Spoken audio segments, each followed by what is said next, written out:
In Datuk Seri Najib's case, he never had a chance to be heard in the federal court 100%. A set of illegality that happened that put my client in a position of not having a fair trial. We are seriously thinking about another petition of pardon. A full pardon, they call it a free pardon, which we have asked before. We want to reiterate that. We're waiting for the right timing. We will do it. But I conclude by saying on that part, whether the Pardons Board decision or the Yang di-Pertuan Agong decision was regularly made or not, it's not for us to discuss because it is unchallengeable. But I want to show the troubling spots that are there. And I keep on wondering, why is my client bullied? In the court, he never received fair trial. In the pardon also, he's not getting a fair cut of the procedure. Everything seems to be a blunder. So why is it on Datuk Seri Najib? You know, it didn't sound right. Datuk Seri Najib should not be in the prison, not even for a day, because his constitutional right has been taken away. Apply for new pardon?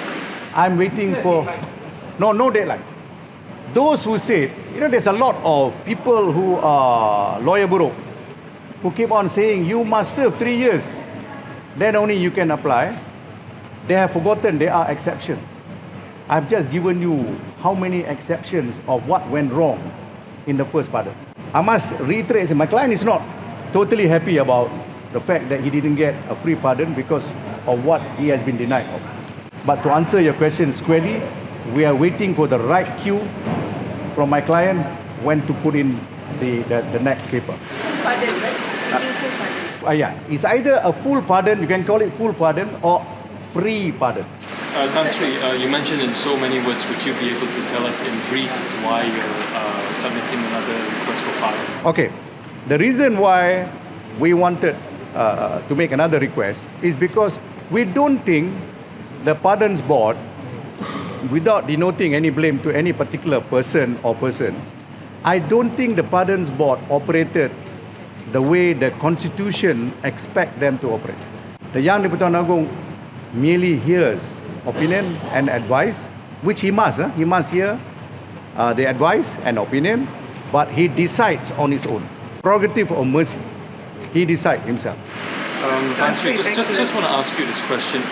You said you're waiting on a word or instruction from your client in regards to submitting a new request for a pardon. Yes. What is your criteria or date in which you would pick to send this request for pardon? Is there a specific date? What kind of time frame?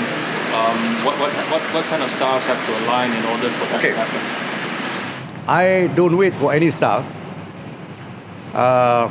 Although to the Chinese they'll be quite happy. Although I'm born in the year of the dragon, we don't work on the stars or the year. But certainly I don't want to push it too fast because the Yang di-Pertuan Agong has not warmed up his seat yet. So that's one criteria, for sure. Yeah?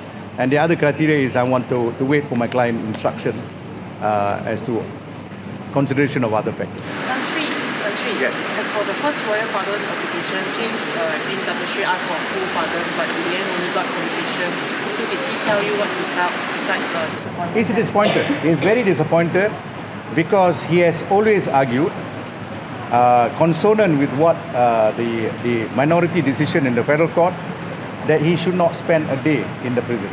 Okey, tadi sebut kali pertama permohonan pertama tu disebabkan Datuk Seri Najib tak dapat tuntutan yang adil. And then he picked up from what I said, there is also a lack of a fair assessment in the pardon.